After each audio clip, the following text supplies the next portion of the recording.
Hello, friends. This is Dave Hurwitz, executive editor at ClassicsToday.com. First, just reminding you that ClassicsToday.com's merchandise store is open. There's a link in the description of this video for you to go and have some fun. We have new things since the last time we mentioned this 2 days ago, like coffee mugs and water stainless steel water things, whatever they are, and knit beanie hats for the winter. It's all just marvelous, and I know you'll want it. But beyond that, we need to talk about music.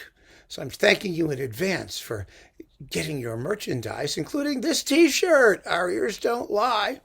I want to talk about another fabulous press release that I just received from Universal Music. You may recall a while back I did a video called Call Me Ignorant, but Is This Classical?, where I simply looked at these new releases that allegedly fell into the classical category and asked that musical question.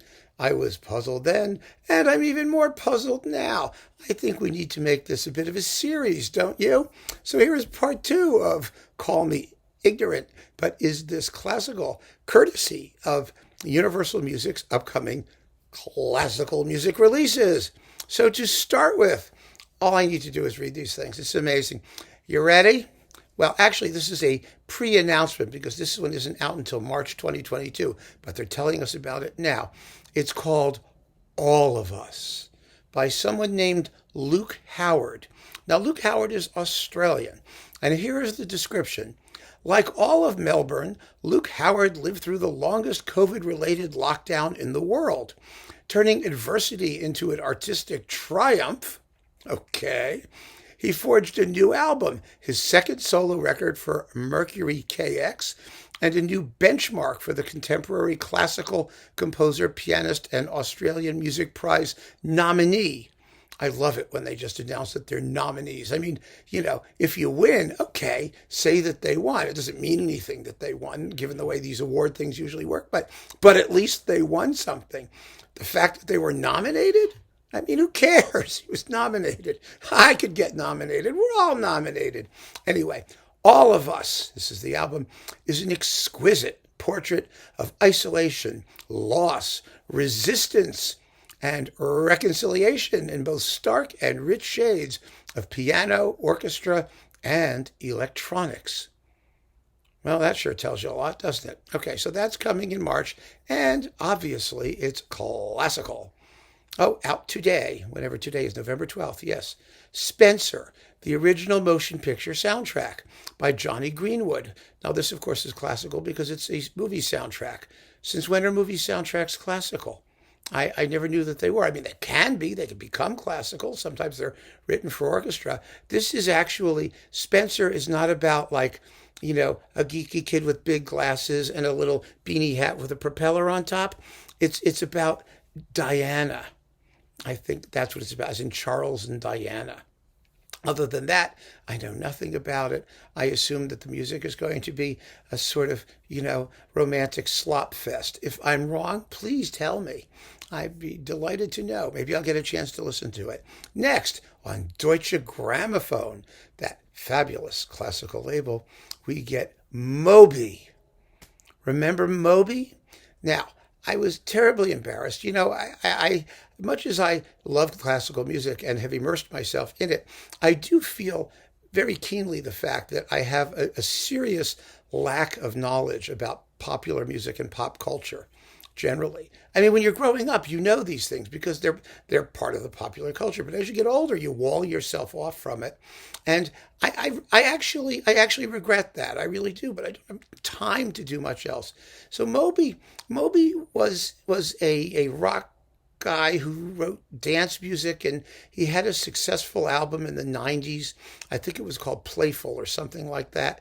And then he started doing ambient music. It was kind of like Brian Eno, as far as I can determine. And this is the limited deluxe edition of his album Reprise. Now, you may wonder why he goes by the name of Moby. Well, it may help if you know that his first name is Dick. So Obviously, he does not want to use both of them. Actually, his middle name is Melville. Is it all becoming clear to you now? Extremely clever. Anyway, this is Reprise, the limited deluxe edition. What that means, I have no idea. I don't understand why these people make these albums, which they then just keep re-releasing in slightly adjusted format. I mean, I think this is probably the pop music equivalent of what passes for, for example, Bruckner Scholarship, something like that, where they just keep doing the same things over and over again with minor changes or minor differences. But the truth of the matter is, who cares? Are these people that interesting? I mean, I've heard now some of Moby's stuff, and I don't know why anyone would want a limited deluxe edition. Anyway, that's Dick Moby, is Reprise, if you want it, and it's on Deutsche Grammophon. Kill me now, the acme of classical music, supposedly. Then, oh my goodness, this totally baffles me. It's Albrecht Meyer, Mozart, works for oboe and orchestra, of which there aren't many, and it's the extended edition. Now, what does that mean? How do you extend Mozart's oboe concerto? I mean, what are you going to do an extended edition of Mozart's works for oboe and orchestra? Well, if you look at the album closely, which I'm doing now, it says works for oboe and orchestra / piano. So I guess there's something for piano. And then again, extended edition. Now, they won't tell you what's actually on it. So I can't really explain to you what the extended Mozart works for oboe and orchestra means. But just calling it that, just giving it this pop music patina in marketing it, I think just tells you how grotesque the entire market has become in the field of classical music, and particularly at Deutsche Grammophon. I mean, this poor man, he's an oboist. Let him play something else for oboe. Let him play a Vivaldi concerto. I don't know, maybe that's on the extended edition. Maybe they've extended it by adding other things not by Mozart. I have no idea. But the very concept, I just think, boggles the mind, don't you? It's marvelous, absolutely marvelous. Now, what's next? The Poor Clares of Arundel sing Light for the World, a winter meditation mix. This is Decca, and it's digital only. And the picture is of a stained glass window with like a nun with her head bowed in prayer and headphones on. And that is all I know about it. I have absolutely no other clue what this is, but it's the winter meditation mix with the Poor Clares of Arundel. Oh, and now we get singles. Singles out now. These are singles. And these are all, of course, digital only, I suppose, because they're singles. First, there is Luke Howard. Remember him? This is from All of Us. This is the initial release of something from it called A Collective Destiny. One of the things that really irritates me about, it has nothing to do with classical music or purported classical music, but just our musical culture in general, is the way people try and piggyback on catastrophe to make a quick buck. Not that some people can't write things sincerely inspired by horrible things. It happens all the time. But give it a little time. Remember when 9/11 happened and there was this outpouring of horrifying 9/11 pieces, the most awful being John Adams on the transmigration of souls, which of course won a Pulitzer Prize. I mean, how many people are playing it now? I saw the thing. It was just horrendous, absolutely horrendous. And people do this all the time. Whenever there's a plane crash or something terrible, out come the cantatas. I mean, I remember someone calling me to ask if they could review a live performance of and I'm not kidding, I'm being very serious about this. It was a lesbian breast cancer cantata. And, not that the person who wrote it wasn't serious or that matters. It's just that the ability of the composer to embody the depth and seriousness of the topic in a contemporary piece of music